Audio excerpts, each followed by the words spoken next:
Warning, the Savage Nation contains adult language, adult content, psychological nudity. Listener discretion is advised. And now, America's most exciting radio talk show, The Savage Nation, home of borders, language, culture. And here he is, author of Stop Mass Hysteria, Michael Savage. It is. Play it louder. They got to wake them up out there. They've had their brains beaten up already all morning about how great the Republicans are, how bad the Democrats are. Even if it's true, I don't want to talk about it. Well, it is Veterans Day. It used to be Armistice Day. And there's a lot to talk about in addition to that, including how I think World War I initiated the death of the West, owing to the number of men who were killed in battle. And I'll read you the numbers because it's staggering. It is just staggering when you look at the number of Americans, British, French, Germans, and Russians slaughtered for no reason whatsoever in World War I, and the Western nations, if you want to include Russia in that, go ahead. If you don't want to, don't. The West started to die after that because of the loss of soldiers. Look what the women have done as a result. I mean, take a look at it. Look at England. They're getting drunk at night, laying in the streets. The men are gone. So where'd they all go? Their grandfathers were killed, and that was the... Anyway, you see where I'm going with this. You look at the Battle of Arras, 278,000 casualties, things you never heard of. But you will hear about them today. How many men were killed for no reason whatsoever. We're also going to talk about the wildfires in California. It is not about God. We're also going to talk about the truth about fish oils. We'll talk about the conservative blind spot on the environment. I never heard anything like it. You know, there's so much bullcrap on the side of idiocy, on both sides when it comes to the environment, that I'm the only one who has both the credentials and the brains to straighten everyone out on this. So I'm going to straighten you out. If you're just a brainwashed oaf on the right. You know, when I listen to right-wingers who know nothing about environmental or conservation issues, know nothing about health and nutrition, and they talk about it, it's enough to make me say, if I were 20, I'd be a communist listening to them. It enrages me. It enrages me to listen to these moronic slobs, their stereotypes of everything hateful about, well, shall I say Republicans? They're stereotypes. They laugh at people who devote their lives to making animals' lives better. They call them what? Animal rights nuts. Then they criticize people who try to make the environment better. They call them environmental wackos. They are the reason the Republican Party is a dying thing. Do you understand that? And I'll talk about that in great detail. And I'll give you some science on the fact that the Earth may actually be going into a cooling rather than a heating. The warming scam and why Earth may actually be cooling. The 15 bloodiest battles of World War I with the casualty figures. We'll talk about Moonbeam Governor Brown, who says climate change deniers are partly responsible for the Cal wildfires, which is such rubbish. You know, both sides are now blaming the other, and they're both full of it. Brown is full of it. He always has been. A complete loser. And then you got the reverse on the other side who say, well, it was because he didn't clear the forests. If he only cut the trees down and cleared the brush, it never would have happened. They're both wrong. Okay, I'll talk about why they're wrong. I will talk about my day in the art gallery yesterday. See, where I escape into art galleries and into museums because that is Western civilization to me. And when I go there, I forget the problems of the temporal world. You understand that? Now you understand why art is so important, especially fine art, how it's the salvation of humanity in many ways. It's cure. I'm going to give you a quick example of that. So as you know, we have really bad fires in Northern California where I reside most of the time. The air is unbreathable. It's like New York in the 1960s when I left. It's really no different than what I grew up with in Queens, New York. I mean, I lived in Forest Hills in a rental apartment, and you'd wake up every morning and there was ash on your car because they had unscrubbed furnaces in every apartment building burning garbage, and the soot would fly out of the buildings and fall on your car, and you'd breathe it in. The idiots walked around, they didn't know from nothing. Well, I woke up one day and I said, if I don't get out of New York, I'm going to die here because the air is so bad. Well, thank God the air cleaned up a little bit in New York, and I found greener pastures in my life, and it's worked out for me. But the fact of the matter is what we're experiencing now in Northern California from the soot and the ash is about the equivalent of Queens, New York in the 1960s. So I kind of used to it. I hate it. So the dog has coughing fits. My 15-year-old little Teddy, the mascot of the Savage Nation, as it is, he has compromised lungs, compromised trachea, compromised heart. But he's an old guy. You know, we do the best we can.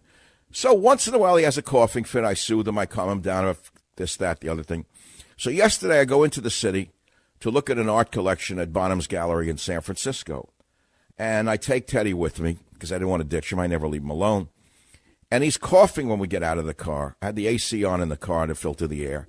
We get out of the car down around whatever street it's on near the freeway, and he starts to go into a coughing fit like you can't believe. So I said, oh, God, I can't take him in there into that gallery now to look at these California collection of paintings. It's like embarrassing to listen to him cough. It's as loud as a man. So anyway, we go in, and the minute we got into the art gallery where the paintings were, of course, it was air-conditioned, and it was quiet. There was almost no people there, no children, no noise, not like a museum. And he stopped coughing. And I realized why he stopped coughing. It was not solely because the air was clean, but because of the soothing nature of an art gallery, the quietude, the peace. Of course, maybe he picked up my piece. I don't know. Maybe he got my piece. They say dogs, reflect what we feel. So, he gets peace and quiet around that, and so do I. But getting back to business at hand today, the subjects I've introduced are many. And, of course, as usual, it's a complex tapestry that I offer you to enjoy today on the Savage Nation. It doesn't mean Veterans Day, wonderful. We're going to talk about the World War I deaths. We're going to avoid the embarrassment of our president not going to the memorial because of a drizzle. We won't talk about it. We'll talk about many other things today. But to entertain you as you while away the time listening to me, and as you dial 855-400-7282, 855-400-SAVAGE, any of these topics would be great to talk about. And our call screener today is Ron, because Jim is out for his own personal reasons today. We have Ron on the board. Hello, Ron. Ron will answer your calls at 855-400-7282. And there is Clint controlling all of the sound and the music on the board. I'm always in his hands. If I make any mistakes, it's because of him. So what I want to play for you before we have you call us, and you're invited to call again at that number, is something from an election in the past. Remember the Al Gore-Bush election? I think it was the year 2000. Wasn't it 2000? When there were the hanging chads? And I did a very important piece that I entitled, was it Lexus Liberals? I invented the term, by the way. It's since been used by many, but I was the first to invent it, of course, being a wordsmith. So we renamed it for you today, Bypass Bolsheviks and Buicks. Why don't we listen in and see what you think, because times are changing, aren't they? 38 states said yes to Bush. 12 states said yes to Gore. Are some states more equal than other states? South Florida, for example, the land of the New York Communistic Front, the millionaires grifting off the welfare state, pretending to each other the moral indignation of the downtrodden, acting with heads held high and jaws thrust out as victims of the Triangle Shirtwaist Fire. Lexus liberals with Volkswagens on their brains, condo commies, lunchroom Lenins, stand-up Stalins, miserable Maos, pathetic Pol Pot Marxists using black street gangs as their body armor, stealing ballots, grifting SSI, faking disabilities, voting for Al Gore, all in a day's work. South Florida, the land of sunshine, schmoozing, and now stupidity. The whole world now knows New York Communist Democrats are too stupid to vote straight, but smart enough to twist the truth when their benefits are threatened. South Florida, the land of suntan Trotskys and delis, bypassed Bolsheviks and Buicks, air-conditioned chays and condos, loud, lewd losers in limbo, stuck between their investments and their liberalism, lost to their religion, fervent in their non-belief, save the DNC, their new religion.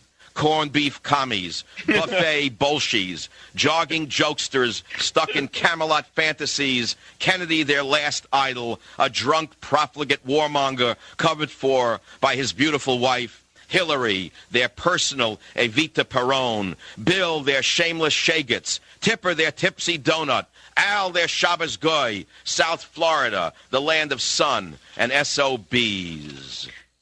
That's the best thing ever done in the history of talk radio, I must say. No, that was the heyday. What year was that? 2000? That was so good. That was so good that if we lived in a fair world, I would get a Pulitzer Prize for that poem. Well, I'm a member of the National. I was inducted into the National Radio Hall of Fame. It's good enough for me. That unto itself was a miracle. And I thank my audience for voting for me. That's when you could actually vote as opposed to being put in by, you basically bought the prize before that and after that. The year I ran against my competitor who lost, you know who, the guy with the part in the middle? Hey, Abbott! I won by a landslide against Hey Abbott, even though he has more stations. And, of course, the next year his company bought him the award, which is okay. I mean, different strokes for different folks. But I really loved that poem. I hope you did. So we're going to talk about Veterans Day, the hubris of World War I, the death of the West, the wildfires of California, the truth about fish oils, the conservative blind spot on the environment, Michael Savage on bypass Bolsheviks and Buicks, my day in the art gallery. The phone number is 855-400-SAVAGE. I'll be right back. Be here or be nowhere. Savage.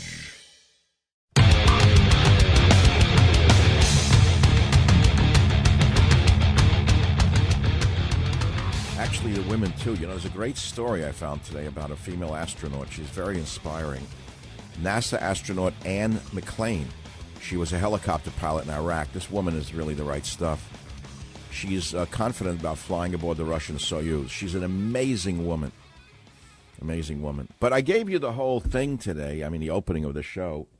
You got so much in that opening, and then I got, no response from you. What do you want Buddy to do? What do you want your buddy in talk radio to do?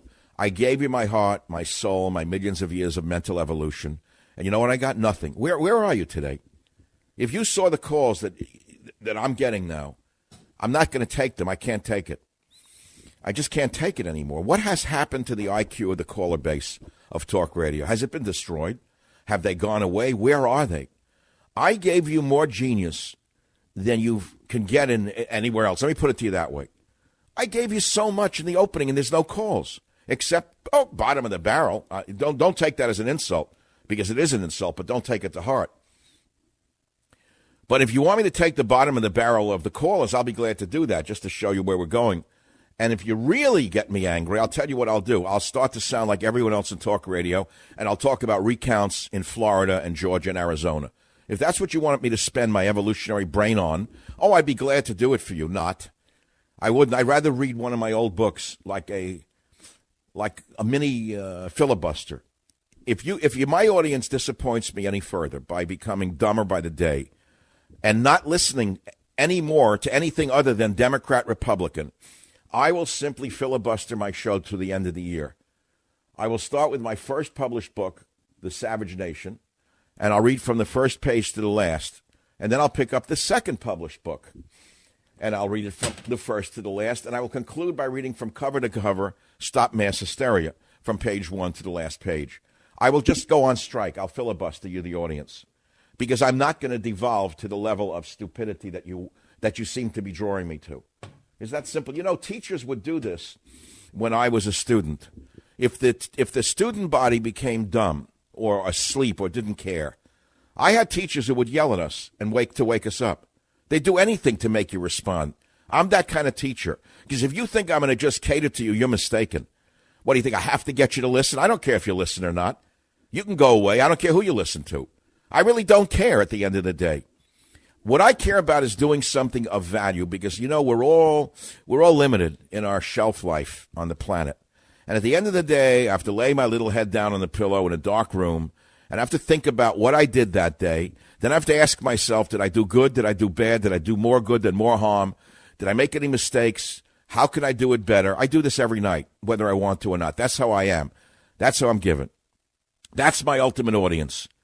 My ultimate audience is my own conscience at the end of the day.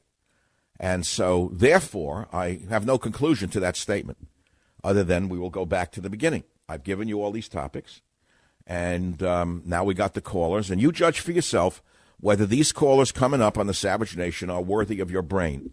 Let's begin with Stephanie on KSFO. Stephanie, of all the topics I touched on, what are you calling about? Yes, sir. I was calling about the hysteria over Trump not going to the cemetery. There was a credible assassination threat for Macron that was foiled. do you not think, I mean, we know Trump loves the military. We wait, know stop for a minute. Stop. Please, where'd you come up with this theory that he didn't go because of an assassination attempt? Where'd you read that? Well, there was, on The Guardian, they published a report that there was an assassination. Well, how come General Kelly and other luminaries of our administration went to the cemetery in the rain? Because I think he sent replacements. I mean, I think he sent stand-ins. When you look at the people... Wait. That were, you didn't hear me.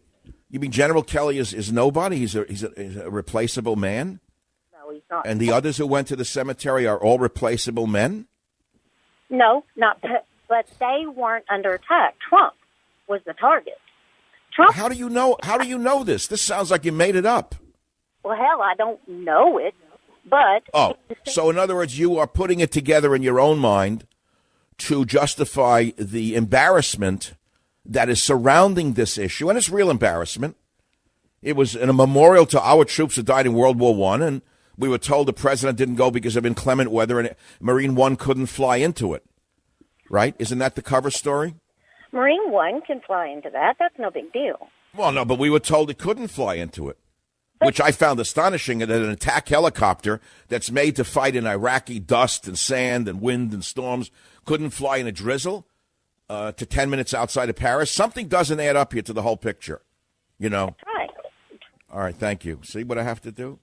3 million years of human evolution, plagues, pogroms, earthquakes, fires, tornadoes, poverty.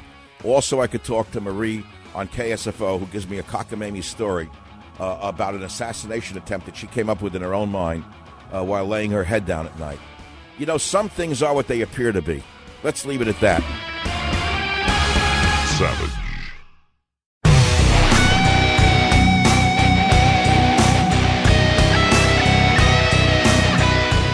Aboard a ship today, you think you're in like a high school in Queens. I never saw anything like it. You got the officer class running the ships, and down below it looks like a bad high school cafeteria. Anchors away, my shrimp. Anchors away. The whole world is so different, and not for the better. You know, you look at the number of dead from World War I per battle, and you say no nation can take this anymore. I have the numbers in the bloodiest battles of World War I. I just want to give you a few of the figures. The colossal number of deaths is something that America, for example, could not tolerate. Battle of Arras, May 1917, 278,000 casualties. Battles of Tannenberg and Masurian Lakes, 347,000 casualties, September 1914. Second Battle of the Aisne, 355,000 casualties, French versus Germans. 182,000 poor Frenchmen died in the mud. 163,000 poor Germans, the sons of mothers, the fathers of children died in the mud. For what? The Battle of Kolubara, 1914, 405,000 casualties, mainly Serbians. Serbian cost was so high, and we know nothing about it.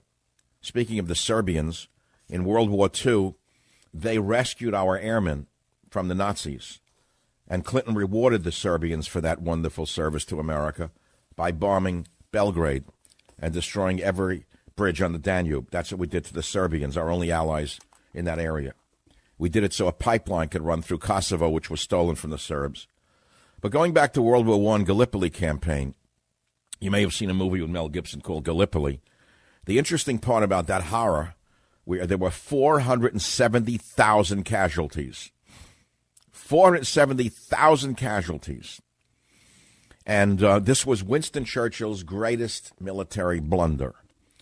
First Battle of the Marne, 519,000 casualties, fought to defend Paris from German capture. Battle of Galicia in Lemberg, 655,000 casualties, the Russians losing 225,000 men. Shall I go on? Because the numbers are not fathomable. You can't comprehend what that means. When I say 655,000 men died in one battle over a few-day period, You say, I don't know what that means. Well, each one was a man. Each one came from a town or a village or a city. Each one came from a mother's womb. Each one had loved ones. Each one died in the mud for nothing. Spring Offensive, Kaiserschaft, Ludendorff Offensive, July 1918, 1.5 million casualties. Look, I can't even read this because the numbers don't make any sense. The casualties by the numbers. Here in America, we rightly so get upset if a single soldier is shot in the back by one of our good Afghani friends, as we should. Could this country ever survive these kinds of numbers? No. Never. We could not. So World War I is a very significant war for a number of reasons. From my point of view, it was an accident. I call it the accidental war, and I've called it the accidental war for years because it's a war that didn't have to happen but for the egos of old men. We all know it started with the assassination of Archduke Franz Ferdinand of Austria. We learned that in high school. Well, okay, but why should millions of men die because of that? Why would England and France and Germany and the United States and then all of the countries associated with Great Britain, all the Canadian boys who died in the mud for nothing, the Australian boys who died in the mud for nothing, the New Zealand boys who died in the mud for nothing, why? What was the reason for it? There was no reason for World War I. And moreover, because of the armistice terms of World War I and the punishment of Germany, the crazy, insane punishment at an international convention, because of that, Hitler was elevated to power. To get even with what was done to Germany, the Germans voted for a Hitler to take back what was stolen from the Germans. That was before they were Nazi, by the way. Remember that. Never forget, World War I, Germany was not a Nazi nation. Never forget that. Those of you who don't know history, it's very important you separate the two. Because right now you say Germany's, Nazi. Well, no, not Nazi. It was Germany. So Germany, because of the horrible treatment it was subjected to at the Treaty of Versailles, so-called, where Germany was cut up, things were stolen from Germany, the reparations broke Germany's economy, the nation was plunged into bankruptcy, people were starving to death because of what was done to Germany after World War I. Because of that, and the social turmoil, Hitler came along and was elevated from zero to the 1,000-year Reich, which, of course, thank God, didn't manifest. And the reason, jumping to World War II, it didn't manifest is because the average man defeated the Superman, the Eddies I talk about. The Eddies now who are castigated by Maxine Waters. The Eddies who are hated by Nancy Pelosi. The Eddies who are spit upon by Dianne Feinstein, the way she spit upon Kavanaugh, her Eddie.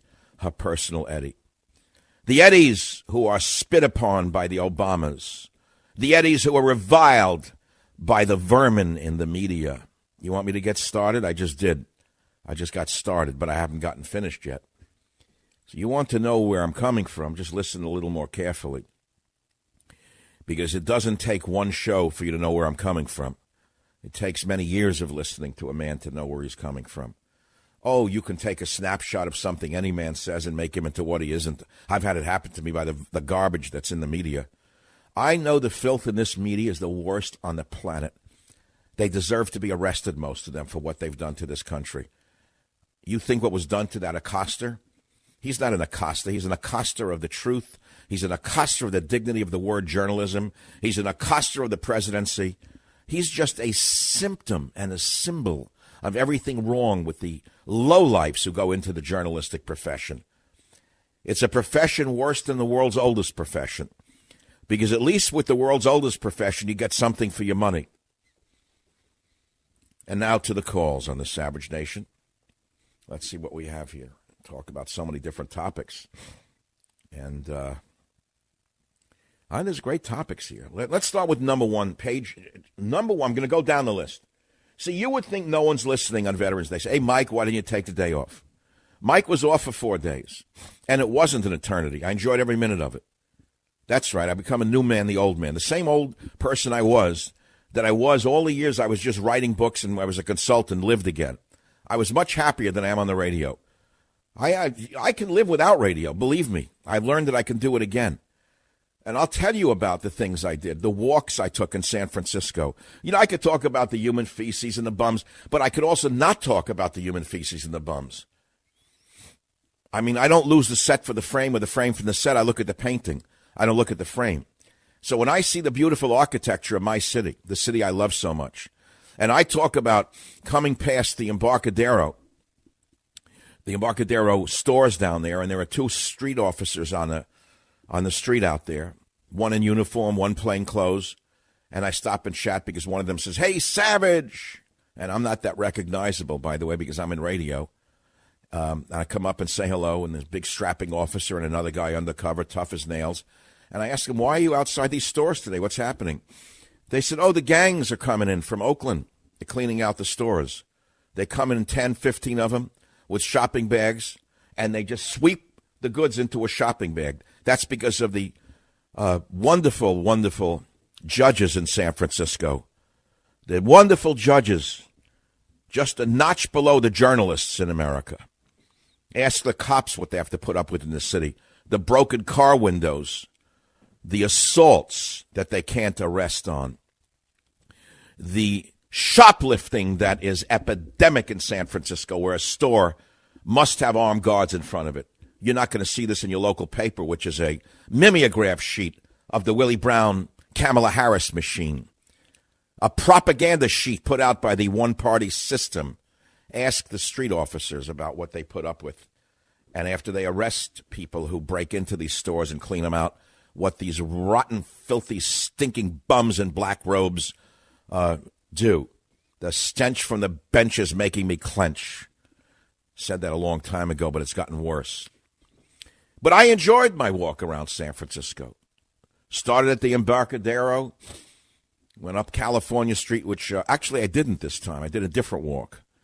No North Beach. I went over to Union Square. I saw the ice skaters. I love this time of year. They put in the ice rinks down by the by the ice in the Union Square. Then they have another one down where I go. The other place, I like to see people ice skating. It brings back happy feelings to me, Currier and Ives and all that stuff. And I look at the buildings and I look at the ice skaters and I see the expert ice skaters and I see the kids wobbling around on the skates and I see the teenage girls helping their friends who have never skated, pulling them along. It's beautiful, just fantastic. Then there's the big Christmas tree. And then there's the garbage part of the walk. Across the street are the bums in the Union. Outside, two of the greatest hotels in the city making noise, banging drums and screaming 24 hours a day to disturb the people in the hotel. Because these rat bums in the Union don't get what they want. And they disturb everyone in the hotel around the clock. That's San Francisco, the good, the bad, and the ugly. And then I continue up Powell Street, which goes straight up the hill. Right up the hill to Nob Hill, trolley car track. And as I walk, I look at the architecture of the city, the old and the new architecture. I particularly like the French architecture from the period of 1910, when apparently there's a great influence of French architecture here. The buildings are fabulous. It's like a piece of Paris. And then I stop into a bar that's from Belgium that I didn't even know existed on a back alley. And it's happy hour because it's early. And Belgian beers for $5. And I don't take any because I didn't want to drink that day. But I continue up the hill because I like being in the bar anyway, whether I had a drink or not. And then I pop into the University Club and I have another water. And again, I resist having a drink because I don't want to drink. And then I go down Powell Street and I cut over into Chinatown. And then I make a big mistake. I'm feeling so good from the walk that I pass through Chinatown and I see the little stores that remind me of my childhood in New York, where my grandfather who I never met was a tailor. And there's so many small businesses in Chinatown, and you see the families, whole families in these stores, whether they're a tailor shop or an herbal store or a knick-knack shop. There they are sitting around, and they're all in that socialization of the store. And I look in and I see my own past in that store. And I'm feeling good, and then I make a mistake. I walk past the store that says Reflexology, $20. And I hadn't had reflexology done in 25 years, but I was feeling so good. I had slight sciatica in my right thigh. I figured I'll go and let him do a reflexology. Well, I let the quack give me a massage instead, some woman in there. And she was one of these like Rolfers from China. She was as tough as Mao Zedong's lieutenant. She must have been 50, but she had a pair of hands on her like a prison guard. And she started working she didn't speak a word of English. I'm saying it hurts here, and she goes, whatever, I don't know. We were like grunting to each other. And so she starts doing Rolfing into my pelvic area in the back, coccyx, the higher part, the this, to that. And, after 20 minutes of it, I said, it's enough already. I felt like I was being beaten up on the... Then I'm laying there. I don't know if it was clean or not. I said, what are you doing in here? You could wind up with scabies in this joint. What do I know? What do you think? They wash the towels and the sheets in there? There's no health code in those joints. So I said, what are you thinking? How did you wind up here on a dirty little massage thing, getting your back done by some Ralphing woman? So I paid her. I gave her a $10 bill, and I limped back home. And I tell you, I'm still feeling pain from it. I just had to put Tiger Balm on the spot in order to take the pain away. So it's the good, the bad, and the ugly. It's called a city. And if you're going to just sit in your house and you're going to do your radio show and you don't go out in the world and all you do is read the internet, you know nothing about nothing, and you sound like it. Savage.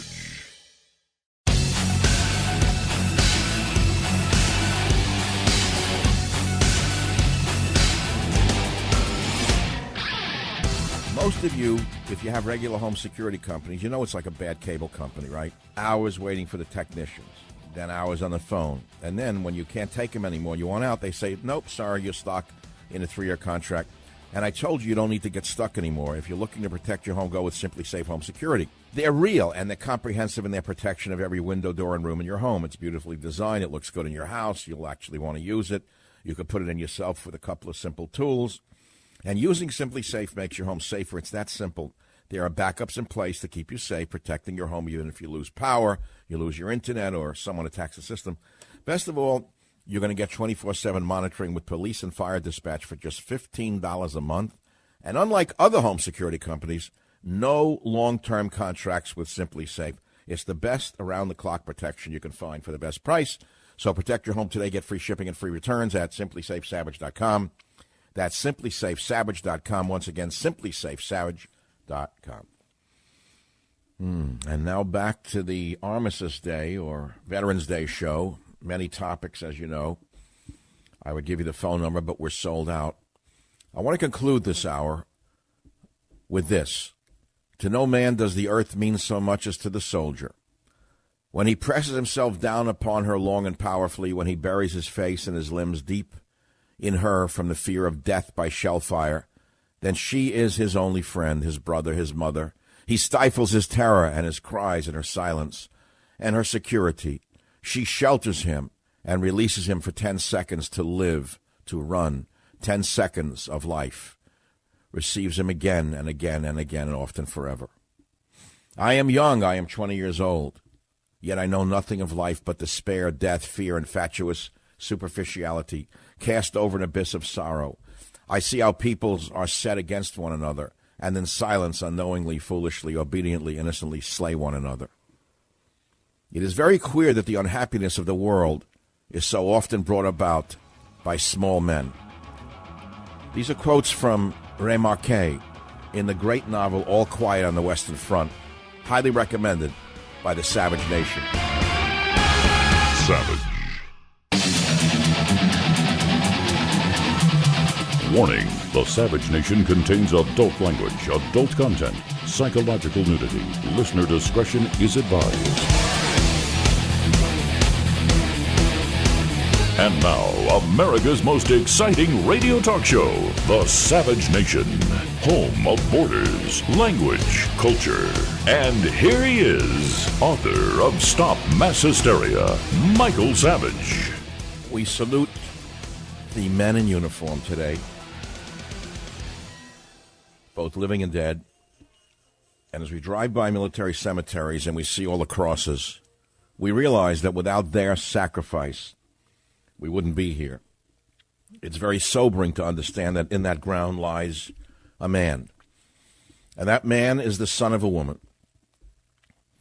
Perhaps a husband, perhaps a father, perhaps a brother, perhaps an uncle. And I don't think that there's a person listening to this show who does not have a relative who has given their life for this nation. And we should be very, very knowledgeable about war and peace and why wars start and how to prevent wars, most importantly, prevent wars. Peace, certainly through strength. Peace through strength. And how the military and the police on the streets are our bastions against total chaos and the dissolution of our society. That's, to me, what Veterans Day is. But not to get too morbid, I want to give you an overview of what I didn't get to. Veterans Day, the hubris of World War I, the death of the West, the wildfires in California are not about God, the truth about fish oils, the conservative blind spot on the environment. It's a shocker to listen to them. And, of course, my great epic poem, Bypass Bolsheviks and Buicks, or Lexus Liberals. Now, you've heard Lexus Liberals because they copied me. I did it in the year 2000. And many of you loved hearing it. You couldn't believe how good it was. You said, you did that? You did that? How did you do that? It's better than It is better than anything E. Cummings has done. It's better than most hipster poems I've ever heard in my life. In fact, it is. So instead of waiting for it again, many people are saying, please talk about the year 2000 election results.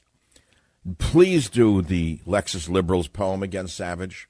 And never forget, this was done in the year 2000. I can't believe it's 18 years ago, but it was 18 years ago. Let's listen and see. 38 states said yes to Bush. 12 states said yes to Gore. Are some states more equal than other states? South Florida, for example. The land of the New York Communistic Front. The millionaires grifting off the welfare state. Pretending to each other the moral indignation of the downtrodden. Acting with heads held high and jaws thrust out as victims of the Triangle Shirtwaist Fire.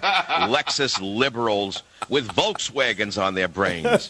Condo commies, lunchroom Lenins, stand-up Stalins, miserable Maos, pathetic Pol Pot Marxists using black street gangs as their body armor, stealing ballots, grifting SSI, faking disabilities, voting for Al Gore, all in a day's work. South Florida, the land of sunshine, schmoozing, and now stupidity. The whole world now knows New York Communist Democrats are too stupid to vote straight, but smart enough to twist the truth when their benefits are threatened. South Florida, the land of suntan Trotskys and delis, bypassed Bolsheviks and Buicks, air-conditioned chays and condos, loud, lewd losers in limbo, stuck between their investments and their liberalism, lost to their religion, fervent in their non-belief, save the DNC, their new religion.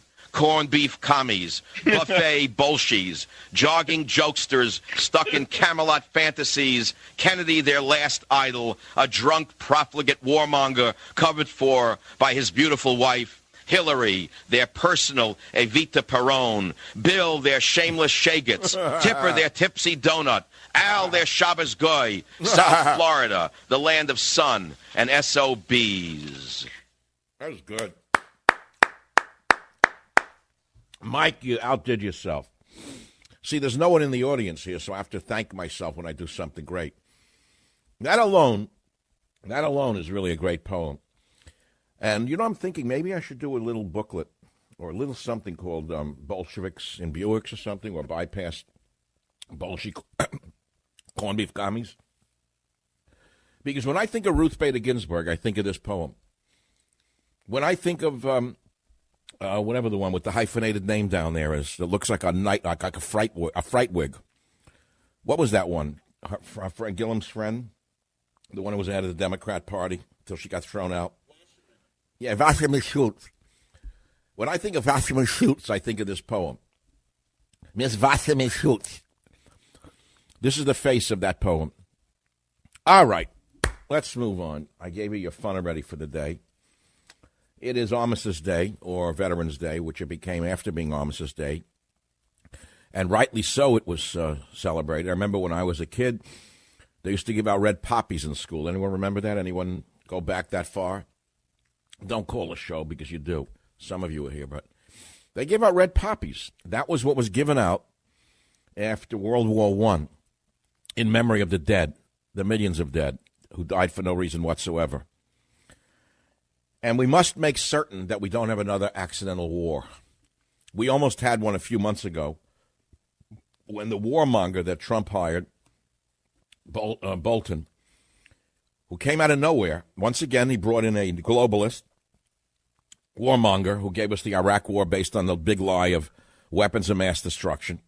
The day I saw Bolton appear, I said, we're in for a real rough ride. And then you had that maniac at the UN. They say will be president. She won't be president. She'll be nothing. I forget her name as well. Every day she was screaming and threatening someone in the UN. Every day he was threatening Russia, that little monster, that warmonger. The exact opposite of what America needs, diplomacy, not hatred. And so you say, peace through strength? Sure, peace through strength. But there's a huge chasm of difference between strength and hysteria.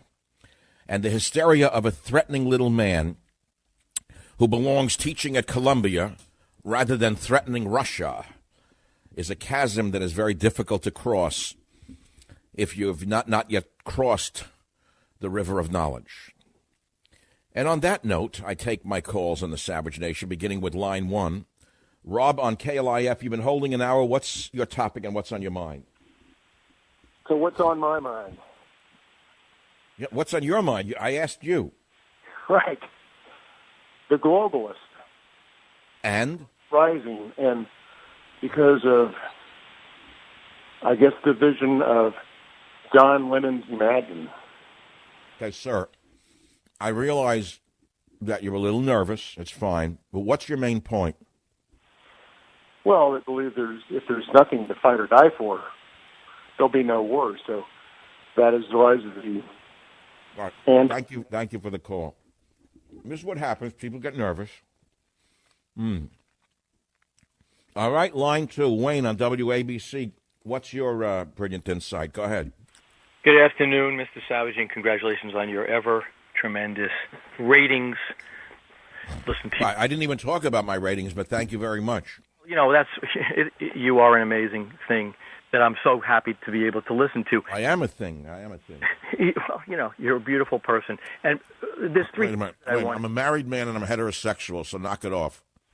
3 things that I wanted to mention very quickly. Number 1, I'm thanking God for my dad who did serve, and I wouldn't even be here if he didn't fight against the evils in World War II. That's number 1. Beautiful. Number 2, I grew up in Forest Hills, too, so I remember that very well. You wouldn't believe it. The air here is absolutely stunningly crystal clear in Forest Hills today. I'm not in Forest Hills, but I know... No, I know. They cleaned up, they put scrubbers in. They don't burn garbage anymore. The air out here in Northern California is worse than it was in Queens in the 1960s. Great. You should come and visit once in a while. But anyway, and the third thing is, you know, this fires thing, it's very, very sad, and I pray for everybody that's being subjected to this. Thank you. At least you have compassion. I have a lot of compassion, but I do... You know, here's an interesting thing from Genesis 12. Abraham, by the way, he was not Jewish. He was actually made a Jew by God. So you see, that's how the Jewish race is so hated, because God created it. That's why they hate it. They still hate God. We know that. So the thing is... Hold on. You raised a shackle on my back. Hold it. I've got to digest a little rice. I'm getting low blood sugar. The reason... I figured this out a long time ago, from my point of view, one man's opinion. The reason Jews are hated through the centuries is because the Jews brought conscience to mankind. Prior to the arrival on the scene of the Jews and their discussion of God and the Ten Commandments, there was no conscience. Man could do anything. Think of the Vikings. They would kill with impunity, rape with impunity, pillage with impunity. There was no conscience. So then you have a people come along, and they tell you there's a God in the sky, and he says, do not do this, do not do that. So the Jews brought along the red lights. We brought out the red lights, and as a result, Jews are resented. That's my opinion. Okay, fair enough. But go on, continue fast. So it's very interesting. In Genesis chapter 12, Abraham, who was called by God, he goes to this promised land, which is then called Canaan, which is going to become Israel later. And God says, okay, here you are, and I've got a promise for you.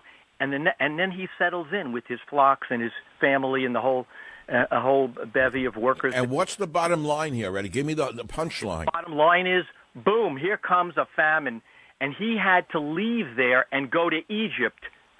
And a lot of not-so-fun things happened in Egypt. What am I getting at? You know, I don't know. The things that are happening in California that shouldn't be happening, and you know much better than I do. Well, maybe God's had enough. Maybe that's why the fires are there. He does control the weather. And I'm not saying he's vindictive, but I'm saying... My friend, as much as I would like to say otherwise, I think that is the dumbest thing I've ever heard in my life. But how do you justify a thing like that? You're assuming everyone who got burned to death in the fire or lost a home is a crazy left-winger? That was number one. And number two, you recommend that their houses be burned to the ground because of it? No. Let me start with this. Most of the area that was burned was rural area, and most of the people in rural areas are conservatives in California, in case you don't know it. That's number one. Number two, to make such a foolish statement as that puts you in a problem when a school bus goes off a cliff in Texas and 36 Christian school children die. I mean, what did you say, God did it because a kid masturbated the day before? Fires are completely natural. Now you're changing the subject to fires now. First you said God was punishing the people of California for the fires, which I was afraid I was going to get a call like that. Ludicrous, makes no sense. That's number one. Number two, how do you explain a school bus, a Christian school bus, going off a cliff and all the kids dying? What, they're being punished for something? Come on. You know, now you got to read the book of Job. It's the same. I got to go because I'll get a double migraine. Okay, all right, I'll read the book of Job. No, God is not punishing Californians through fires. Okay, now let's move on. Caddy's cough, World War I, fish oil, Trump. Do I want to take any of these calls? We'll see when I come back. Savage.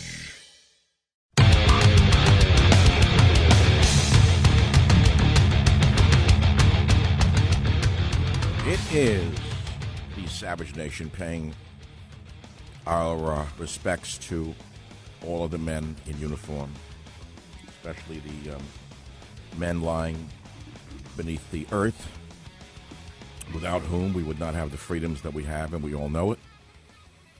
That means they're ready to die for their country, whether they wanted to or not. Many of them did. And that's it. It's as simple as that. It doesn't mean we're glorifying war and death. We're not. The opposite is true in this case.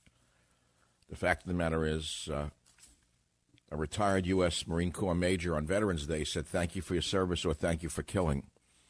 Scott Husing. He wrote that civilians who have never experienced the raw savagery of combat will never know what it is like. Some fantasize through what they've seen in films and television. He said he used to do that as a little boy, but it's nothing like that, nothing glamorous, nothing spectacular. He said it's about killing. So there it is. That's all.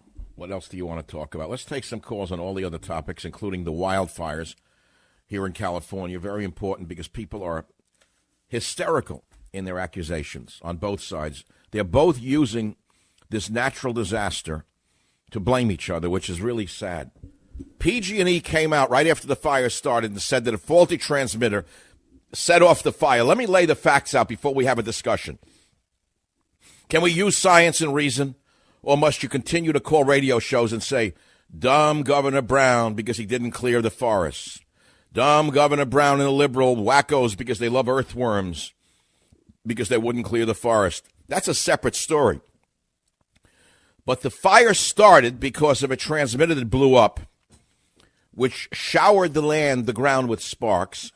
And listen carefully, all of you knee-jerkers. The sparks fell on the ground, not into the forest. The ground had some grass on it, dry grass.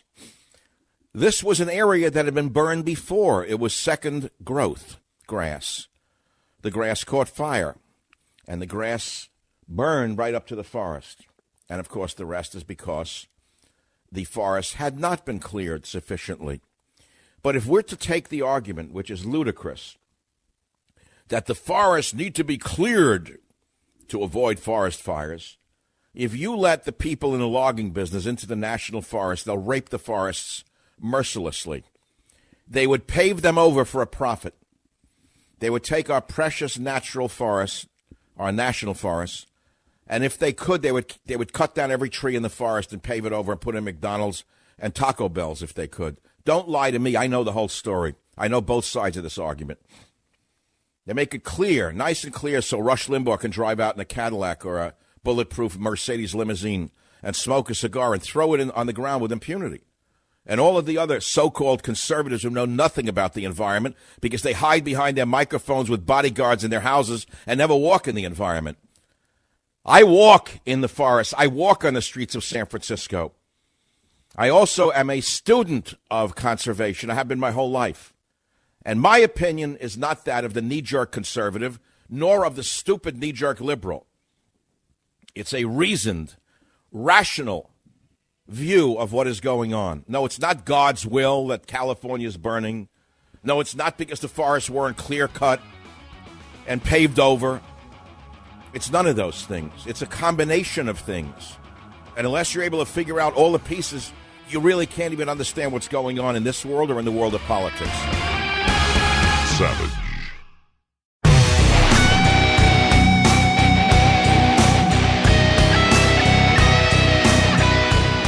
Why do we celebrate veterans today here in the United States is an interesting question that probably not too many people asked today. Originally, we refer to it as Armistice Day, the end of the outright fighting. It's a truce, it's a ceasefire. Part of it, one could argue, is President Wilson saying we need to commemorate, we need to take time to remember. This remembrance of what was it all for? What is it for? What is this concept of service? What is this concept of sacrifice? I try to encourage people to at least take that time to stop and reflect and remember. Because November 11th, 1918, for Americans, is also a date that you could say marks this massive transformation as a nation and America's emergence on a global stage as a peacemaker, as a diplomat, as a humanitarian, on a stage at which we have never previously had. And if anything, the armistice is a kind of occurs at a time when America has this culmination. Look at what we have accomplished, and look how far we've come from 1914. Let's pause there. I'm just giving you a little background there. That's from USA Today. It began well, but he got drifted off. He didn't make a point. World War I, from my point of view, I call the accidental war. It did not have to happen. It could have been stopped. It should have been stopped. There was a bunch of old men's egos got bruised by each other, and they started killing all the young men of their country in the name of their own egos.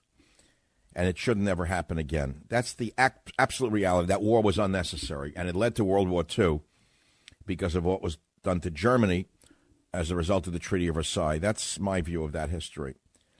And we're trying to remember these things and put them in context. But the numbers of dead that I read to you earlier are something that we can't even fathom today. UK lost over 1 million people. Russia over 3 million men. Germany, 3 million men. Austria-Hungary, 3 million men. France, 1.7 million Frenchmen. Italy, 1.2 million Italians. Serbia lost over 1.2 million men. And they have never, ever recovered from these losses, in my estimation. It is why the West is in decline and why Asia is on the rise and why the West is weak. It doesn't mean there aren't millions of strong men in these countries, but the sheer loss of that vitality led to the demise of the West that we are suffering through today. That's my view of the world. Call me whatever you want. Tell me that I'm wrong. It doesn't matter. That's one man's opinion. So that's one topic. There are many other topics other than World War I. I have so many great callers. I don't know which one to take, to be honest with you. The wildfires, World War I, fish oil. That was such a big thing for me over the weekend. Maybe I'll save it for tomorrow as I looked into it again, even though I've written about it. And I've been taking fish oils for 10 years, and they lowered my triglyceride count by 30%. It was the one thing I did that altered my triglyceride count was fish oils. And I'm talking over the counter. I'm talking about it. I might as well talk about it. All right, let's do the fish oils. So I've been taking fish oils for years, and I noticed a distinct and dramatic drop in my triglycerides. Now, my cholesterol levels are upside down and untouchable. My LDL is high. My HDL is low. It's upside down and wrong. I cannot take any of these Lipitor-type compounds. They cripple me. So I took them once or twice and threw them in the toilet bowl where they belong. And remember, I come, unfortunately, from an early heart attack family. I thought I'd be dead by now. Lucky for the conservatives, I'm not. And unlucky for the liberals, I am still living. We don't know what tomorrow will bring. But nevertheless, it drove me into my studies in nutrition when I was a young man because I was afraid of dying young. I had young children. I always feared dying of a heart attack. And I didn't know what to do. I wanted to find out more I could. So I got my PhD from a great university in human nutrition. And here I am many years later. I practice a fairly restricted diet most of my life, but not an exclusive diet. I'm not a vegan. I eat meat on occasion. And otherwise, I watch myself. I mean, the saturated fats are absolutely at a minimum. I don't use dairy because I'm allergic to it. I take mega doses of certain vitamins, but amongst them are fish oils. And the fish oils accounted for a 30% drop in my triglycerides. But as I said earlier, my cholesterol levels are not touched by anything. Luckily, though, genetically, I have an LPA that's extremely low, and that's inherited. You can't change it. I got that from my mother, and I'm very, very fortunate that I did inherit that and also that I know about it. It's a fraction of lipids that should be looked at because you can't alter it with any drugs. There's no vitamins or drugs that changes the lipoprotein A. So if you have a low LPA, it's like a scavenger lipid in your blood that, basically keeps you alive. Okay, so the triglyceride levels dropped, which is great. So now I'm reading on the weekend, I have at least 4 days off, actually I saw a TV ad that got me mad. It was for a commercial product called Vascepa. And it says, they made it into a news story on CBS News. I got very pissed off. I said, here they go again. Here goes Big Pharma and Big Medicine telling us not to take over-the-counter fish oils, but instead pay $300 a month and get a prescription for some fish oil made by a drug company. So I got angry. But after I got angry, I got smart, and I started to research the best I could with my educated brain what this actually was. And in my research over the weekend, I stumbled upon something I have never read anywhere. And here it is. This product, this pharmaceutical product, Vascepa, and there are, I think, several others, contains 1 gram of EPA per capsule. 1 gram per capsule. That's 1,000 milligrams. So you say, well, okay, so my over-the-counter fish oil, which is the highest quality you can get, it's the Rolls-Royce, I'm not going to mention the brand, contains 600 milligrams of EPA, so I could take 2 of them and get about the same at a much lower price. But, here's the big but.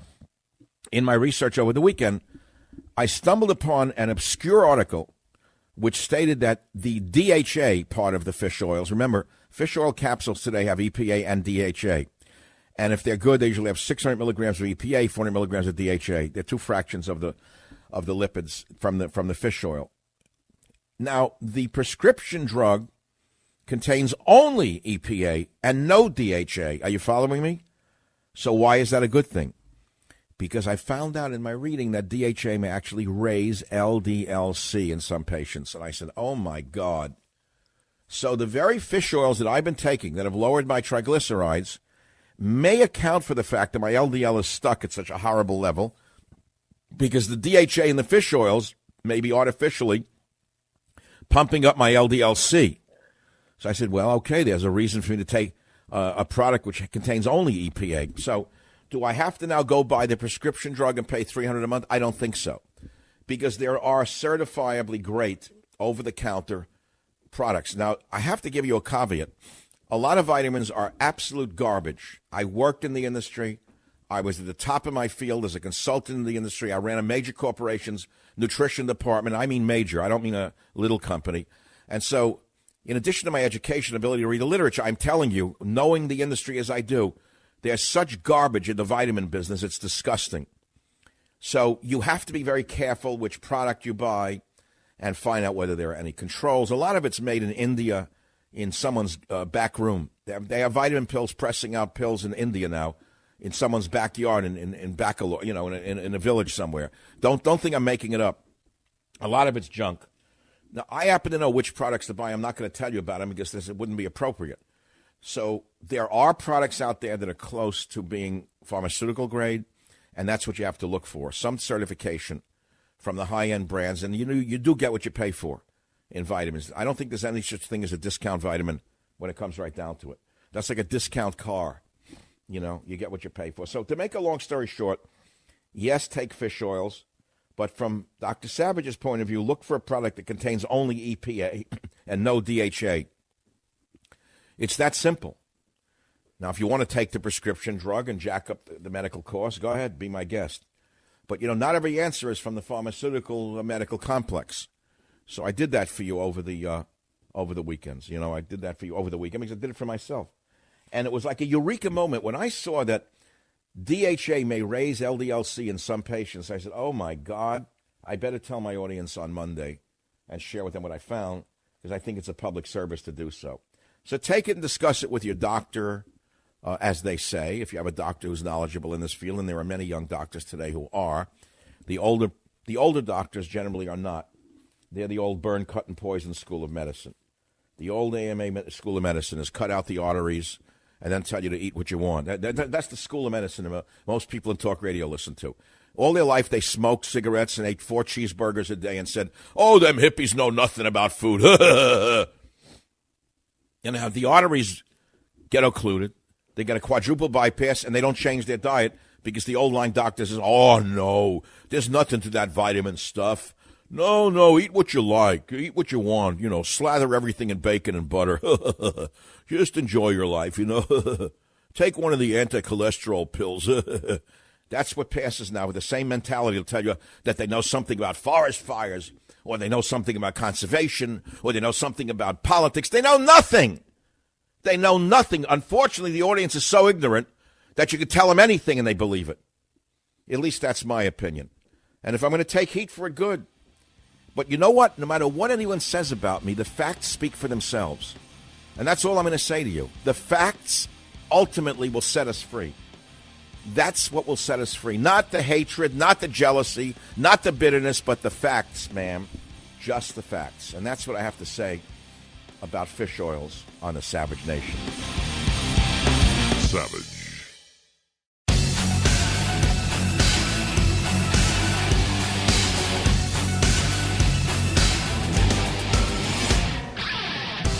I've told you this before, but, if you have a car that has 5,000 to 150,000 miles, you don't really have to pay high repair bills, even though you might do so if you don't get what I'm about to tell you. CarShield, they have paid out close to $2 billion in claims, and they're ready to help you. And so if you take your car in and all of a sudden they say, oh, it's got metal filings or the carburetor's shot, or worse yet, you're going to pay thousands of dollars. That's why you got to get extended vehicle protection from CarShield, right? We know what these things can cost today. A sensor alone could be $1,000 or more. But you also get 24/7 roadside assistance, a rental car while yours is being fixed for free. So you can save yourself thousands in future car repairs, get covered by the ultimate and extended vehicle protection. All you have to do is call 800-CAR-6100, 800-CAR-6100, and please mention code SAVAGE or go to carshield.com, again, code SAVAGE, and you'll save 10% on their policy. You can't do without it. That's carshield.com, code SAVAGE, or call 800-CAR-6100 and mention code SAVAGE. A deductible may apply. Yeah, and now the news may apply. So there's a lot of topics that we're talking about, including mainly war and peace is what we're really talking about. So we have a couple of minutes left to take your calls and continue our discussion of the news, views, and reviews. I haven't gotten to most of it. I didn't get to discuss many things that I wanted to, but that's what tomorrow is all about. And that's why I'm still here 25 years later, because there's always a tomorrow.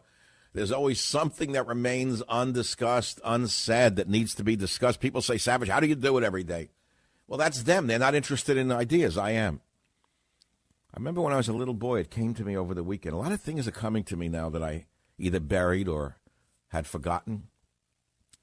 I remember when I was a little boy, I would talk a lot, to the point where my father used to get mad at me. He didn't get angry and yell. He would throw his hands up and say to his friends, well, he doesn't stop talking. He talks and he talks and he talks. He doesn't stop talking. Now, why was I an obsessive talker as a child? I don't know. Today, they would have drugged me up and turned me into a zombie robot liberal. Oh, that kid talks too much. Not that he's so bright he can't wait to discuss things or express himself. No, but there's something wrong with him because he talks a lot. So here I am still talking a lot. And, there's a saying, I forget which philosopher wrote it, I think, therefore I am. Was it Pascal? I think, therefore I am. Or was it Descartes? Descartes, I think, therefore I am. Je pense. It is Descartes, okay. I think, therefore I am. Well, I changed it. The philosopher Savage says, I talk, therefore I am. Because when I talk, I'm alive. You understand that? That's what defines us. When a bird is singing in an aviary, the bird is more alive than when it's sitting like a I don't know, like an Al Gore voter somewhere in Florida, like a dummy on a boardwalk.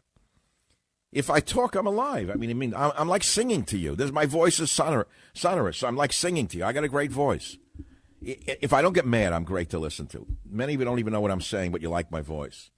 If you actually knew what I'm saying, you'd like me more, or you'd hate me more, but thank God you're not listening.